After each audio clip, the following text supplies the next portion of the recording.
ओम भगवते वासुदेवाय। ओम नमो भगवते वासुदेवाय। ओम नमो भगवते वासुदेवाय। ओम ओम नमो भगवते वासुदेवाय। ओम नमो भगवते वासुदेवाय। ओम नमो भगवते वासुदेवाय। नारायणं नमस्कृत्य नारायणं नमस्कृत्य नरं चैव नरोत्तमं नरं चैव नरोत्तमं देवीं सरस्वतीं व्यासं देवीं सरस्वतीं व्यासं ततो जयमुदीरये। ततो नष्टप्रायेषु अभद्रेषु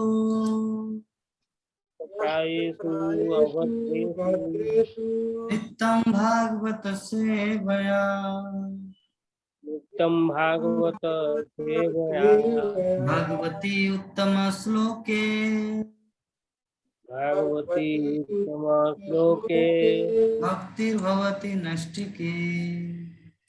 भक्तिर्भवति। श्रीमद् भागवतम प्रथम स्कंद तृतीय अध्याय श्लोक नंबर 19। श्लोक नंबर है नीश कितना? नीश है प्रभु जी।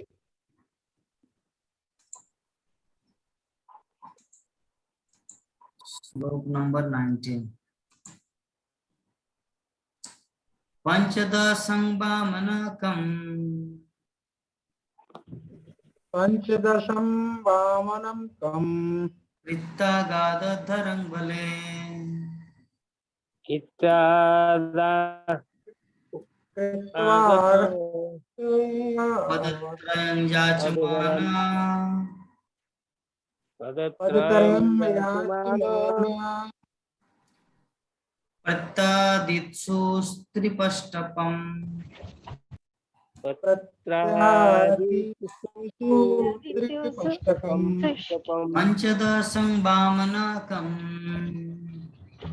पंचदशं वामनकम् वामनकम् वृत्तागाधरं बले वित्तागतोद्वरं बले बले पदत्रयं याचमाना पदत्रयं पदत्रयम् याचमानो याचमाना प्रत्यादित्सु तत्रयाचमान स्त्रिपष्टपम् पत्रादित्य प्रत्यादित्यसु प्रत्यादित्यसौ त्रिपष्टकम् त्रिविष्टवम्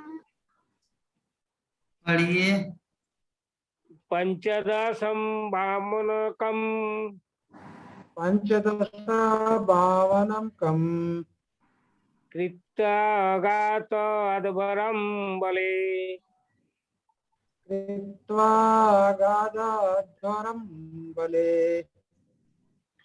पदत्रयं याचमानो पदत्रयम् याचमाना रत्तादित्सु त्रिपृष्ठपम् प्रत्यादिषु त्रिपिष्टपम् हरे कृष्ण प्रभु आप पढ़िए। पंचदशं वामनकम् पंचदशं वामनकम् वामनकम् त्वागाधरम् बले वित्तागातोद्वरं बले कृत्वागाधद्वरम् बले पदत्रयम् याचमना पदत्रयम् याचमान प्रत्यादित्यसु त्रिपिष्टपम् पत्रादित्सु त्रिपिष्टकम् पिष्टकम्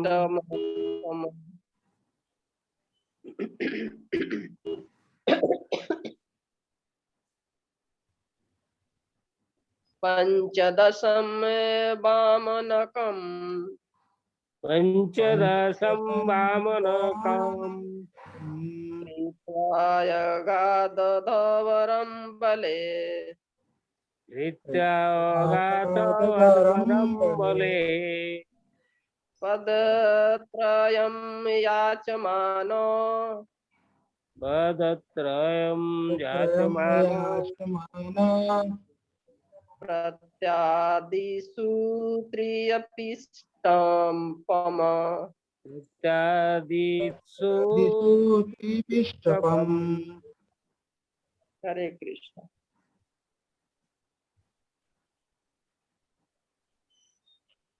और कोई? कोई नहीं, और कोई है नहीं प्रभु।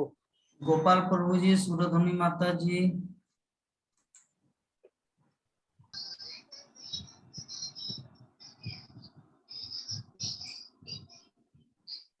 और कोई नहीं है? पंचदशं बावनकं पंचदशं वामनकं कृत्वा गाध्वरं बले कृत्यावाताद्वरं बले पदत्रयं याचमानः पदत्रयं याचमानो प्रत्यादिषु त्रिपिष्टम्। प्रत्यादिषु त्रिपिष्टपम्। क्या हो गया है मोबाइल में भाई? हरे कृष्णा। हरे कृष्ण। तो आज का हमारा श्लोक क्या है? पंचदशम मीन्स भगवान श्री कृष्ण का 24 अवतार में से कौन सा अवतार है? 15वां अवतार। 15वां अवतार, 15 इनकारनेशन। कौन है? बावन। अनुवाद कौन पढ़ेंगे आज? राकेश प्रभु जी पढ़िए। पढ़ लेंगे प्रभु जी।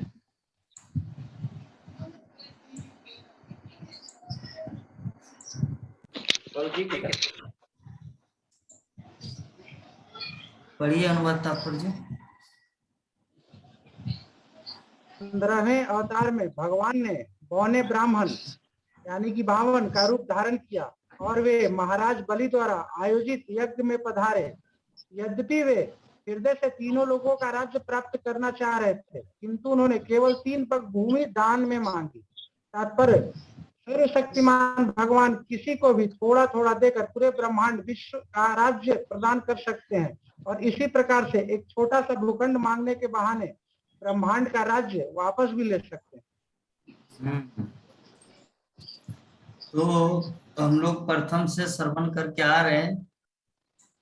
पहले हमारा आज जो स्कंद है, हमारा प्रथम स्कंद में पहला जो हमारा अध्याय वो क्या था? मुनियों की जिज्ञासा। तो मुनियों की क्या जिज्ञासा है कि भगवान के अनंत अवतार है, बहुत सारे अवतार है, उन सब की कथा ये सुध गोस्वामी हम सबको श्रवण कराएंगे कि 1000 वर्षों तक वो लोग तपस्या के निमित्त मीन्स यज्ञ करने के निमित्त एकत्रित हुए नैमिषारण्य के वन में। तो सुध गोस्वामी एक एक करके वर्णन कर रहे हैं। तो भविष्य में पूरा डिस्क्रिप्शन देंगे भागवतम का, सुखदेव गोस्वामी का रेफरेंस देकर। तो उससे पहले वो कुछ क्या बोलते विशेष सूची बता रहे हैं कि भगवान का ये बता रहे, इसके बाद ये आया, उसके बाद वो आया, उसके बाद पूरा सृष्टि क्रम चलेगा, कैसे मनु शतरूपा, कैसे ब्रह्मा तपस्या के, सब कुछ आएगा धीरे धीरे। तो ये जो पंचदश अवतार है, पंचदश अवतार मीन्स 15 अवतार भगवान के। पहला हुआ चतुष्कुमार, द्वितीय हुआ वराहदेव, तृतीय हुआ नारद मुनि, चतुर्थ नरनारायण ऋषि नरनारायण ऋषि, नरनारायण ऋषि, पंचम कपिल देव, षष्ठ पृथु महाराज ना दत्तात्रेय, हाँ सप्तम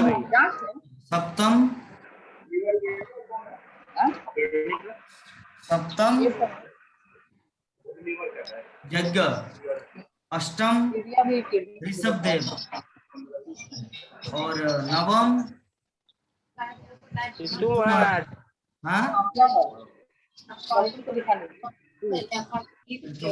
दसम दसम दसम मत्स्य अवतार, मत्स्य। मत्स्य, दसम में मत्स्य है कन्फर्म। हाँ जी प्रभु जी। अच्छा दसम। 11 11 कछुआ होता है। हाँ कूर्म, कूर्म कछुआ, कछुआ। कछुआ होता है। कूर्म अवतार। 12 ना और 13 है मोहिनी। नहीं नहीं नहीं 11 के 13 है। 11 है 12 धनवंतरी। हाँ 12 12 धनवंतरी, 13 है मोहिनी, 14 नृसिंहदेव। नृसिंहदेव और 15 आज का जो अवतार है वो है बामन। बावन अवतार।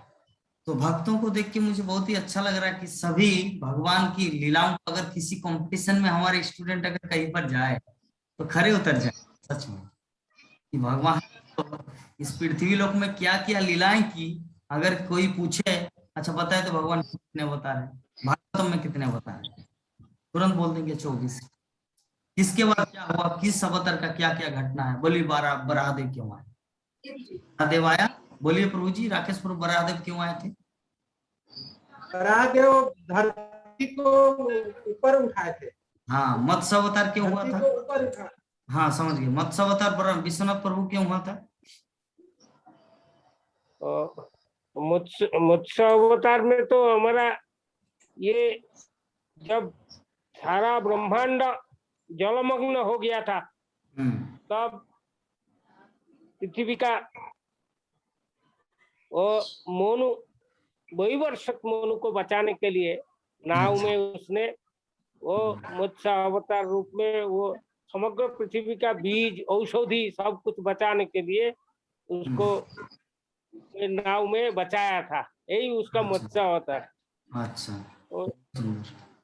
चलिए उसके बाद हम लोग पृथ्वी अवतार के बारे में भी जान लिए कि जब बेन महाराज को मंथन किया गया ऋषि मुनियों के द्वारा, पृथ्वी महाराज आया, दत्तात्रेय 24 गुरु बनाए, मोहिनी अवतार देवताओं को अमृत पिलाया, धनवंतरी जड़ी बूटी औषधि, उसके बाद कच्छप जो मंदराचल पर्वत का भार अपने ऊपर लेके सार्थक हुआ। उसके बाद क्या हुआ, कोई भी जैसे पृथु नर नारायण ऋषि, कलियुग के लोग तब ध्यान कुछ कर नहीं पाएंगे, इसीलिए कलियुग के जीवों के लिए तपस्या खुद कर रहे हैं, अनादिकाल से अभी भी कर रहे हैं नर और नारायण। कपिल देव अपनी माता देवती को सांख्य दर्शन, सारे जगत को सांख्य दर्शन, एनालिटिकल स्टडी, विश्लेषणात्मक मार्ग, जगत का निर्माण कैसे हुआ, सांख्य दर्शन का ज्ञान। उसके बाद आपका चतुष कुमार, हाँ जस्ट हाँ यज्ञ अवतार। यज्ञ का क्या काम है माता? यज्ञ विवाह माता जी, यज्ञ का क्या काम था? यज्ञ पुरुष, यज्ञ का मतलब भगवान श्री कृष्ण को प्रसन्न करना। यस, यज्ञ का मतलब भगवान श्री कृष्ण को प्रसन्न करना, वैसे कार्य। उसके बाद इस तरह भगवान के जितने सारे अवतार हैं ये सब एक विशेष कार्य के लिए इस जगत में आए थे।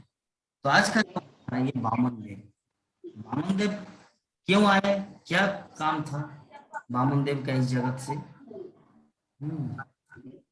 यहाँ पर वर्णन है, यहाँ पर वर्णन है कि वामन देव की 15 भगवान बोने ब्राह्मण का रूप धारण, महाराज बलि द्वारा आयोजित यज्ञ में पधारे। यज्ञ में पधारे। यद्यपि ये हृदय से तीनों लोगों का राज्य प्राप्त करना चाह रहे थे, किंतु उन्होंने केवल 3 पग भूमि दान में मांगी। तो भगवान ऐसा क्यों किया? भिक्षा मांगने के लिए क्यों किया? ताकि बलि महाराज की महिमा को जगत में प्रकाशित करने। बलि महाराज कितना शुद्ध भक्त था, और बलि महाराज कैसे अपने गुरुदेव को त्याग कर दिया। लोग तो सदगुरुदेव को, लोग गुरु को नहीं त्यागते, लेकिन बलि महाराज ने दिखाया कि गुरु को भी त्याग करना चाहिए, इसीलिए उसको आचार्य माना गया है। हाँ, हमारे जो 12 द्वादश महाजन है उनमें से एक है बलि। उसको क्यों आचार्य माना गया? शुक्राचार्य जब वामनदेव आए तो शुक्राचार्य को पता चला कि ये कोई ब्राह्मण नहीं है, साक्षात भगवान विष्णु है। तो छल करने के लिए, राज्य हड़पने के लिए कि मुझे तो मंथली कुछ मिलेगा नहीं, हाँ मंथली कुछ मुझे वेतन मिलेगा नहीं, अगर सब धन ले लेंगे बलि का भगवान, तो मेरा क्या दक्षिणा कैसे आएगा, डोनेशन, मेरा दिन दुनिया कैसे चलेगा? शुक्राचार्य को ये पता चल गया, इसीलिए बोले कि यही बलि मत करो, ये सब, ये कोई ब्राह्मण नहीं, ये साक्षात भगवान है। तो बलि बोले कि अरे ये तो सबसे अच्छी बात है, अगर भगवान अगर मेरे द्वार पर आए हैं भिक्षा मांगने के बहाने, तो इससे बड़ी तो और कुछ हो ही नहीं सकता। उठ गए यज्ञ से और भगवान को सब कुछ दे दिया। 3 पग भूमि करते करते अपना सर्वस्व आत्मसमर्पण कर दिया। हाँ, तो बलि महाराज की जो जीवनी है और वामन देव का प्राकट्य कैसे हुआ इस धराधाम में, कि देवताओं की बलि जो है, बलि देवलोकों को मीन्स स्वर्ग राज्य में आक्रमण किया, वहां पे सभी देवताओं को मतलब भगाने लगा, और राज सिंहासन में, इंद्र के सिंहासन में बैठ गया बलि। तो देवतागण भाग के इधर से उधर पूरा पृथ्वी लोक में वो भटक रहे। तभी माता अदिति के पास आए और बोले कि माता, हम लोग तो चारों तरफ छुपना, कहीं पर हम लोग छुप नहीं पा रहे, ये तो बलि हम लोग को पीछा नहीं छोड़ रहे, ये मार देंगे, तो आप ही कुछ कीजिए। तब भगवान विष्णु लोग, मतलब माता क्या अदिति माता भगवान के पास गए, तो बोले कि आपको पता है, आपको स्मरण है कि आप मुझे एक वरदान देना चाह रहे थे? बोले कि क्या वरदान? मुझे तो, हाँ मुझे तो याद है कि आप मेरे पुत्र के रूप में आने का वादा किए। बोले कि हाँ ये तो मुझे पता है, उचित समय में हम आपके पुत्र के रूप में अवतरण लेंगे। तो बोले कि वह समय अभी आ गया है, क्योंकि माता और पिता का करुणा स्नेह से ही बच्चे का जन्म होता है या आते हैं व्यक्ति। तो भगवान को जब ऐसे बोले तो बोले कि ठीक है माता, आप धीरज रखिए, अतिशीघ्र में आपके पुत्र के रूप में, वामन देव के रूप में प्रकट होंगे। ये सब भगवान अदिति माता को बोले, और जैसे ही वामन देव के रूप में प्रकट होंगे तो अदिति माता रिटर्न आए अपने यहाँ पृथ्वी लोक। और जब जन्म लेने का समय हुआ तो ब्रह्मा सरस्वती वहां पर पधारे, तो कश्यप ऋषि बाहर खड़े थे। तो ब्रह्मा सरस्वती को प्रणाम किया कश्यप ऋषि। उसके बाद शिव आए, महादेव, इंद्र, चंद्र, वरुण सब आए, और सभी जब वामन देव छोटे से ही बड़े हो गए, यही तो भगवान है, तो वो जब उनको, वो जब सन्यास, उपनयन संस्कार जो होता है ना, जिसे 10 विध संस्कार बोलते हैं, तो जब संस्कार वो दीक्षा लिया, तो उपनयन संस्कार के समय विभिन्न व्यक्ति, विभिन्न देवता उनको अलग अलग गिफ्ट किए। तो कुबेर जो है पहला गिफ्ट किया, उपहार दिया उनको भिक्षा का, ये क्या बोलते, कटोरा, भिक्षा मांगने का कटोरा। देवी दुर्गा कुछ दिए, शिव कुछ दिए, सरस्वती कुछ दिए। तो इस प्रकार सभी कुछ न कुछ दिए, और वामन देव चला गया कहाँ पर, जहां पे बलि यज्ञ कर रहे थे।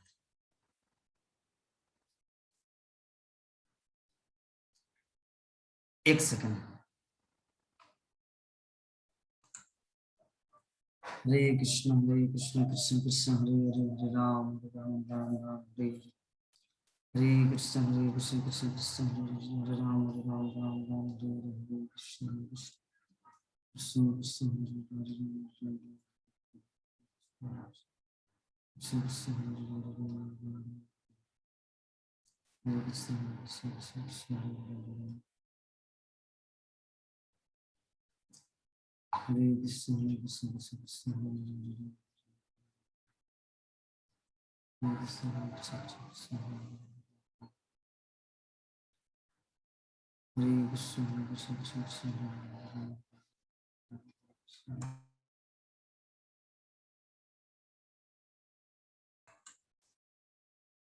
प्रकार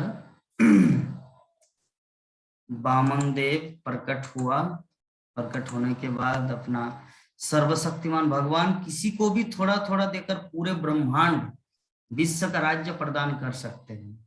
अगर भगवान चाहे तो सारे संसार को, सभी व्यक्ति को करोड़पति, अरबपति, शंखपति, पद्मपति बना सकते हैं। और इसी प्रकार से ये पहला फिलोसॉफी है। द्वितीय क्या है? एक छोटा सा भूखंड मांगने के बहाने वो ब्रह्मांड का राज्य वापस भी ले सकते हैं। ये भगवान की अलौकिक क्षमता है। किसी को अगर मालामाल करना चाहे तो भगवान सारे जगत को उनको दे सकता है, और किसी से कुछ लेना चाहते हैं तो थोड़ा सा 3 पग भूमि मांगने के बहाने सारे ब्रह्मांड को ले सकता है। तो इस प्रकार वामन देव की जो कुछ लीलाएं हैं, इसमें तो अभी हमारा ये जो चैप्टर है, ये जो अध्याय है, इस अध्याय में हम लोग थोड़ा सा वाचिंग करेंगे। उसके बाद नेक्स्ट अध्याय में पूरा फिलोसॉफी है, क्योंकि फिलोसॉफी जो है ना, मुझे स्टोरी बोलना और फिलोसॉफी के लिए मैं 4 घंटा 5 घंटा बोल सकता हूँ, लेकिन स्टोरी बोलना, एज इट इज बोलना थोड़ा सा ये हो जाता है। तो इसलिए मैं सोचता हूँ कि हम भी देखे और भक्तगण भी देखे, जबकि वही चीज भागवतम का है। जैसे रोज हम लोग कभी मत्स्य होता है, कभी मोहिनी होता है।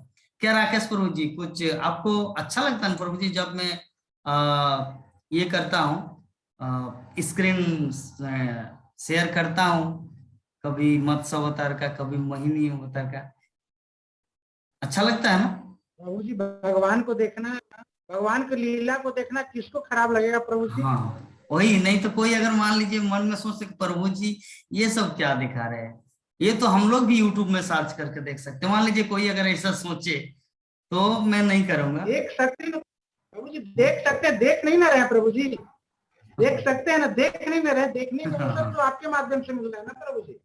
ये क्या अच्छा फिलोसफी है। तो विषय वस्तु यही है कि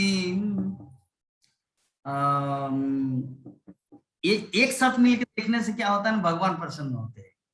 जैसे आज हमारे गीता माता जी किसी का लेक्चर सुन रहे थे, उसमें क्या बोलते थे गीता माता जी, बोलिए तो भक्तों को, कि अकेला करना और साथ में मिलके करना में क्या आज सुन रहे थे। हरे कृष्णा सबको दंडवत प्रणाम। वो हाँ, जैसे अपन अकेले घर में बैठ के पढ़ते हैं और सभी शुद्ध भक्तों के साथ पढ़ना, उसमें बहुत फर्क पड़ता है। जो शुद्ध भक्तों के साथ जो पढ़ेंगे वो उसमें ज्यादा हम लोग को गुण और हम लोग को ज्यादा पुण्य मिलता है। तो इसलिए जहां तक अपने अपने घर में अकेले पढ़ना ठीक है, अच्छी बात है, लेकिन शुद्ध भक्तों के बीच में बैठ के जो पढ़ना है, श्रवण करना है और सुनना है, दोनों पढ़ना भी है और सुनना भी है, दोनों इक्वल है, दोनों बराबर है पुण्य। हाँ, तो इसी प्रकार लोगों को क्या करना है, ये जो राकेश प्रभु जी जो बात बोलते हैं ना, यूट्यूब में देख सकते हैं लेकिन देख तो नहीं रहे ना, ये इम्पोर्टेंट बात सच में वेरी वेरी इम्पोर्टेंट।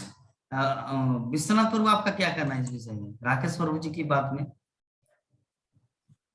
प्रभु ठीक है ना, वो तो दिखाना है, वो अच्छा, वो देखना सुनना दोनों एक साथ होता है ना, तो उसमें से भक्ति ज्यादा बढ़ते हैं।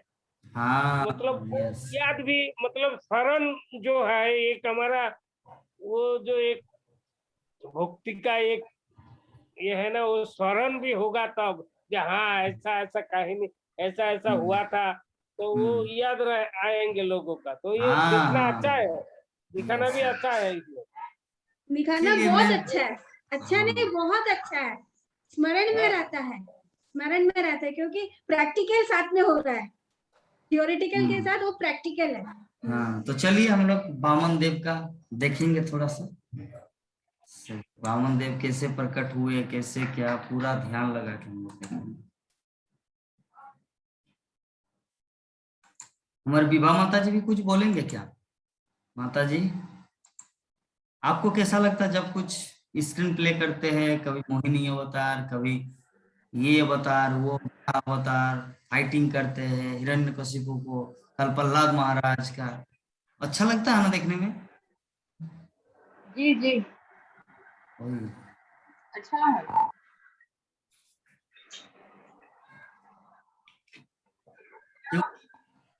क्योंकि देखिए विषय वस्तु ये है कि जो लीला मैं बोलूंगा वो लीला वही लीला भागवतम से लिया गया है।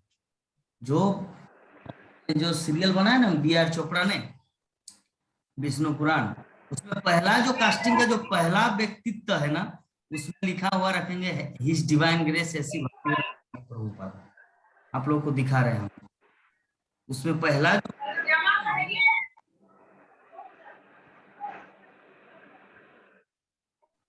हिज डिवाइन ग्रेस ऐसी भक्ति वेदांत स्वामी प्रभुपाद।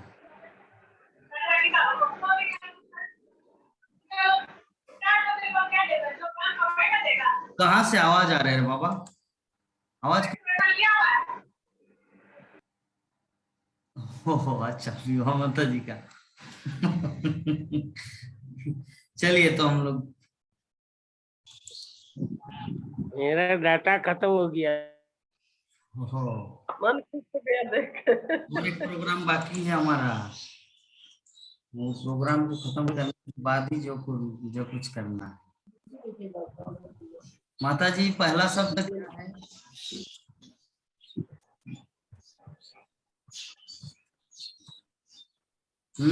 श्रीमद् भागवतम के अष्टम स्कंद के पंचम अध्याय का 28 नंबर श्लोक, अजस्स चक्रम मानम मनोमयम पंचदशा रमासु त्रिनभि विद्युत चमलष्टे नेविद क्षमा उस्तम मृतम प्रपंच। कि भौतिक गतिविधियों के चक्र में भौतिक शरीर के मानसिक रथ के पहिए जैसा दिखता है। 10 इंद्रियां, 5 काम करने के लिए कर्मेंद्रिया, 5 ज्ञानेंद्रिया इकट्ठा करके शरीर के भीतर 5 प्राण बढ़िया आराम से पोंछ के बढ़िया काट ले, बढ़िया ऐसे प्राण वायु, प्रकृति के 3 गुण सत्वगुण, रजोगुण और तमोगुण, का केंद्र। प्रकृति के 8 तत्व पृथ्वी, जल, अग्नि, वायु, आकाश, मन, बुद्धि और नित्याहंकार पहिया के ऋण को शामिल करते हैं। बाह्य भौतिक ऊर्जा कुछ ही नहीं।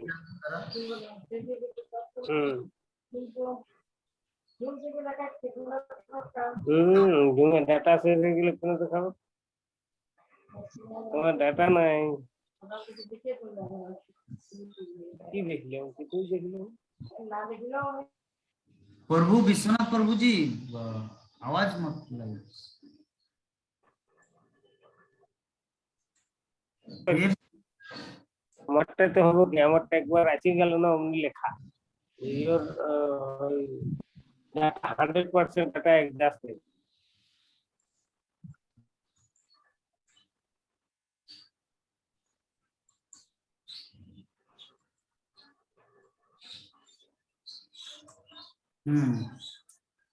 इस प्रकार पहिया अपने केंद्र या केंद्रीय आधार भगवान के सर्वोच्च व्यक्तित्व के चारों ओर बहुत तेजी से घूमता है, जो परमात्मा और अंतिम सत्य, हम उनके प्रति सम्मानजनक नमन करते हैं।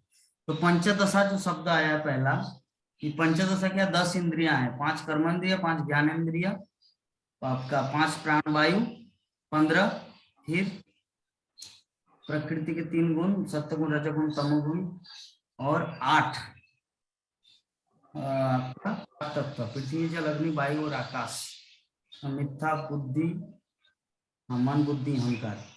तो ये 5 या 15 पंचदश है, ठीक है।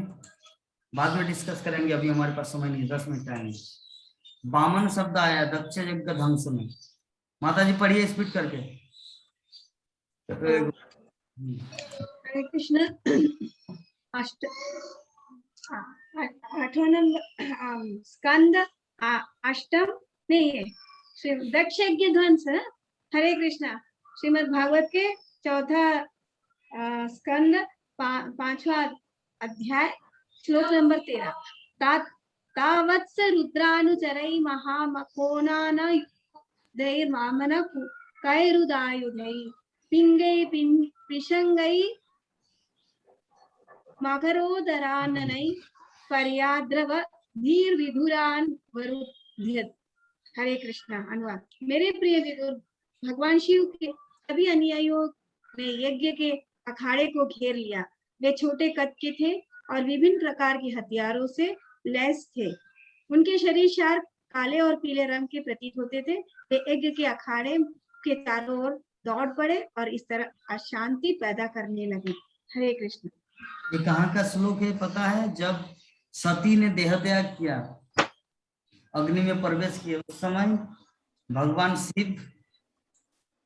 भगवान शिव का जब अपमान करे तो सती ने देह त्याग करके जब मतलब अपने शरीर को त्यागे, तब शिव ने अपने अनुयायियों को भेजा था। फिर दक्ष को मारने के लिए वो यहाँ अखाड़े को घेर लिया। जो छोटे कद के थे, छोटे कद मतलब बामन शब्द यहाँ पर आया।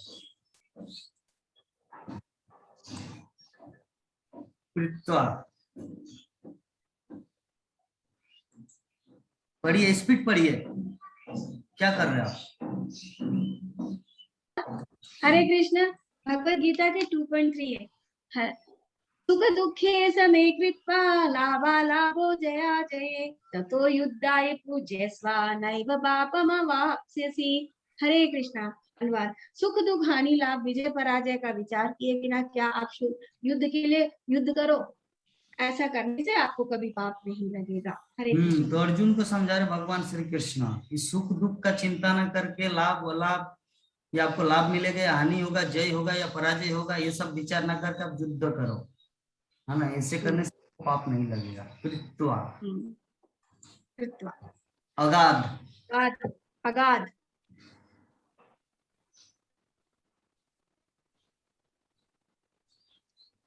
हरे कृष्ण। 10वां स्कंद 50 अध्याय श्लोक नंबर 42।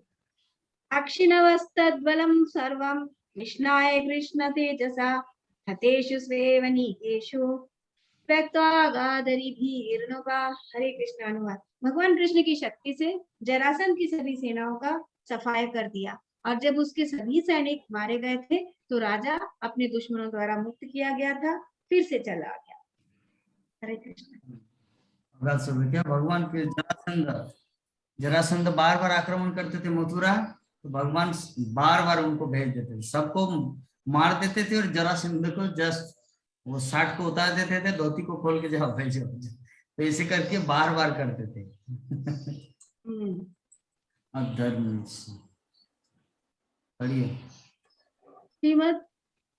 श्रीमद् भागवतम के 4th अध्याय स्कंद 4th श्लोक अध्याय 6 श्लोक नंबर 3। हरे कृष्णा। उपलभ्य पुरैवेत भगवान च संभवा नारायणश्च विश्वात्मा नागस्य धर नीयतु। हरे कृष्णा। भगवान ब्रह्मा और विष्णु दोनों पहले से ही जानते थे कि इस तरह की घटनाएं दक्ष के यज्ञ क्षेत्र में घटित होगी, और पहले से जानते हुए वे यज्ञ में नहीं गए थे। हरे कृष्ण। उनको पहले से पता था कि सती जो है ना, वो अपमान को सहन नहीं कर पाएंगे अपने पति शिव का, और वो देह त्याग करेंगे, आत्महत्या करेंगे। ये घटना उन लोगों को पहले से ही पता है, जिसके कारण भगवान भी नहीं गए और ब्रह्मा भी नहीं गए। भगवान क्यों जानते वर्तमान भविष्य? क्योंकि त्रिकालदर्शी है। जब साधारण भक्त जानते हैं तो भगवान क्यों नहीं जानेंगे? पदत्रयम्।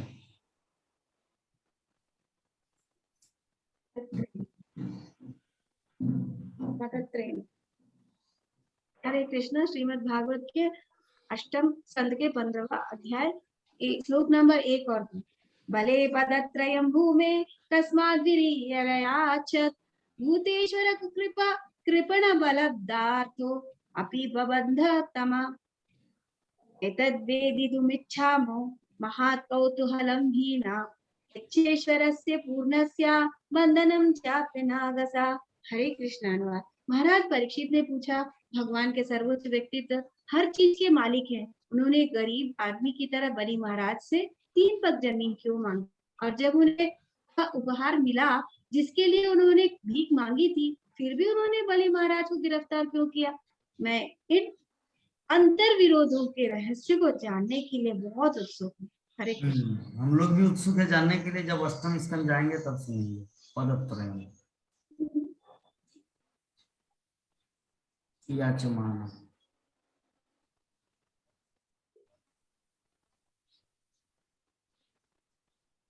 हरे कृष्ण। श्रीमद मैं पढ़ू क्या? पढ़ लो। हरे हाँ, कृष्ण। श्रीमद स्पीड पढ़ते भागवत रहिए, के मैं बोला ना। हाँ हाँ चतुर्थ स्कंद के 25वां अध्याय के श्लोक नंबर 32। नारद उवाच इदं कुंजनं नारी याचमानमधीरवत् अभ्यनन्दत वीरं हसन्ति वीरमोहिता। हरे कृष्णा। अनुवाद। नारद ने आगे कहा, मेरे प्रिय राजा, जब पुरंजन लकड़ी को छूने और उसका आनंद लेने के लकड़ी लिए नहीं, लड़की। हाँ सॉरी। जब पुरंजन लड़की को छूने और उसका आनंद लेने के लिए इतने आकर्षित और अधीर हो गए तो लड़की भी उनको शब्द से आकर्षित हो गई और मुस्कुराते हुए उनके अनुरोध को स्वीकार कर लिया। इस समय तक वह निश्चय ही राजा की ओर आकर्षित हो चुकी थी। हरे कृष्ण। तात्पर्य। इस घटना से हम समझ सकते हैं कि जब कोई पुरुष आक्रामक होता है और किसी महिला को लुभाने लगता है तो महिला पुरुष की ओर आकर्षित हो जाती है। इस प्रक्रिया का वर्णन भागवतम के स्त्रिय मिथुनी भव एतम के रूप में किया गया है। यह आकर्षण यौन जीवन के मंच पर क्रियान्वित होता है। इस प्रकार यौन आवेग भौतिक जुड़ाव का मंच है। यह सशर्त जीवन भौतिक इंद्रिय भोग का मंच आध्यात्मिक जीवन के विस्मरण का कारण है। इस तरह एक जीव की मूल कृष्ण भावनामृत आच्छादित हो जाती है या भौतिक चेतना में परिवर्तित हो जाती है। इस प्रकार व्यक्ति इंद्रिय तृप्ति के व्यवसाय में संलग्न होता है। हरे कृष्ण। तो ये यहाँ पर जाचमानो जो शब्द नारद मुनि बता रहे हैं पुरंजन के बारे में। पुरंजन नामक एक व्यक्ति विशेष था, किस तरह वो एक नारी के प्रति आकर्षित हुआ। तो श्रील प्रभुपाद तात्पर्य में ये सब नॉट ओनली एक व्यक्ति विशेष पुरंजन, बल्कि संसार में प्रत्येक व्यक्ति चाहे वो नारी हो या पुरुष हो, एक दूसरे के प्रति अट्रैक्टेड होके वो जोन सेक्स लाइफ करके वो भगवत भक्ति को भूल जाता है, कृष्ण भावनामृत को भूल जाता है। और ये ज्यादा मतलब इसमें जो रुचि लेता है वो कृष्ण भावनामृत उनका आच्छादित हो जाते, भौतिक चेतना में कन्वर्ट हो जाता है। इस प्रकार व्यक्ति इंद्रिय तृप्ति के कार्य में संलग्न होता है। भागवतम के पंचम स्कंद के पंचम अध्याय का 8 नंबर श्लोक में बताया गया पुंस स्त्रिय मैथुनी भावम यत प्रत्यादित्सुरी। पढ़िए। हाँ, श्रीमद् भागवत के चतुर्थ स्कंद के 22वें अध्याय के श्लोक नंबर 3। तद दर्शनोत्तान प्राण प्रत्यादिसुरी वोत्थिता तसदस्यानुगो वैन्या इंद्रियेशा गुणान्निव। हरे कृष्णा। अनुवाद। 4 कुमारों को देखकर पृथु महाराज उन्हें प्राप्त करने के लिए बहुत उत्सुक थे। इसलिए राजा अपने सभी अधिकारियों के साथ बहुत जल्दबाजी में एक बद्ध आत्मा के रूप में उत्सुकता से उठा, जिसकी इंद्रियां तुरंत भौतिक प्रकृति के गुणों से आकर्षित होती है। हरे कृष्ण। तात्पर्य। इस दुनिया में हर कोई एक ही वर्ग के व्यक्ति की ओर आकर्षित होता है। शराबी उन लोगों की ओर आकर्षित होता है जो शराबी ही होते हैं। इसी प्रकार एक साधु व्यक्ति अन्य साधु व्यक्तियों के प्रति आकर्षित होता है। पृथु महाराज आध्यात्मिक उन्नति के सर्वोच्च स्थान पर थे और इस तरह वे कुमार से आकर्षित थे जो एक ही श्रेणी के थे। इसलिए कहा जाता है कि इंसान की पहचान उसकी संगति से होती है। यस, देखिए कितना इम्पोर्टेंट प्रभुपाद एकदम पूरा खुलासा कर दिया है। अगर हम लोग गांजा पीने वाले व्यक्ति का संग करेंगे तो हम लोग भी गांजा पीते हैं, है ना। शराब पीने वाले व्यक्ति का संग करेंगे इसका मतलब हम लोग शराब पी रहे हैं। और भागवतम का संग कर रहे मतलब हम लोग भगवान के भक्त, शुद्ध भक्त, मतलब हम लोग भगवान का संग कर रहे हैं। इसका मतलब हम भक्त हैं। भागवतम क्लास में आ रहे मतलब हम भक्त हैं। भागवतम क्लास नहीं आ रहे मीन्स हम कुछ और है। क्या बता रहे प्रभुपाद? कहा जाता है कि इंसान की पहचान उसकी, चाहे फेसबुक हो, यूट्यूब हो, संगति से होती हाँ ना, या भागवतम क्लास हो, उसकी संगति से पहचाना जाता है कि वो कौन है। त्रिपिष्टपम, श्रीमद् भागवत के सप्तम स्कंद चतुर्थ अध्याय श्लोक नंबर 8। हरे कृष्णा। देवो ध्यान श्रिया जुष्ट मध्यास्त्रे त्रिपिष्टवम महेन्द्र भवनम साक्षा निर्मितम विश्वकर्मणा त्रैलोक्य लक्ष्ययातन मध्युवासाखी लर्धिमता। हरे कृष्णा। अनुवाद। हिरण्यकशिपु जिसके पास सभी ऐश्वर्य थे, स्वर्ग में अपने प्रसिद्ध नंदन उद्यान के साथ निवास करने लगे, जिसका आनंद देवताओं द्वारा किया जाता है। वास्तव में वह स्वर्ग के राजा इंद्र के सबसे भव्य महल में रहता था। महल का निर्माण सीधे देवता वास्तुकार विश्वकर्मा द्वारा किया गया था और इसे इतनी खूबसूरती से बनाया गया था मानो पूरे ब्रह्मांड की भाग्य की देवी वहां निवास करती है। हरे कृष्ण। मतलब हिरण्यकशिपु ऐसे जगह में वास करता था, लेकिन अंत में क्या हुआ? सब मिट्टी में मिल गया।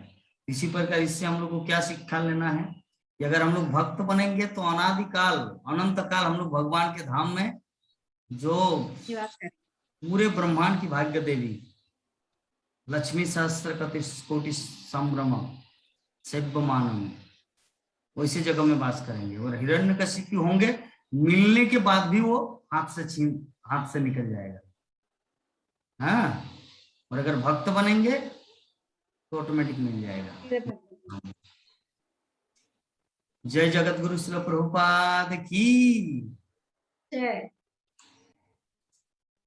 इस प्रकार हम लोग आज की श्रीमद् भागवत की कथा यहीं पर समापन करते हैं। किसी भक्त का कुछ प्रश्न है? सबका डेटा खत्म कर दिया आज 3 बजे से लेकर अब तक। पता नहीं राकेश स्वरूप किससे टिके रहते हैं आपको। इंटरनेट भक्तगण तो उठ। विश्वनाथ प्रभु बोले कि प्रभु जी मेरा तो डाटा खत्म हो गया। चलिए तो वांछा कल्पतरु करते हैं। भक्त का कुछ प्रश्न नहीं है, लेकिन प्रश्न करेंगे जब हमारा समय रहेगा। आज तो समय नहीं था, इसी वजह से। हाँ ठीक है। वांछा कल्पतरुभ्यश्च कृपा सिन्धुभ्येव च पतितानां पावनेभ्यो वैष्णवेभ्यो नमो नमः। हरे कृष्णा कृष्ण कृष्ण हरे हरे, हरे राम राम राम। हरे राम राम राम हरे हरे। जय जगत गुरु श्री प्रभुपाद की जय। समवेत गौर भक्त वृंद की जय। कोटि वैष्णव भक्त वृंद की जय। निताय गौर प्रेमानंदे। हरि हरि बोल।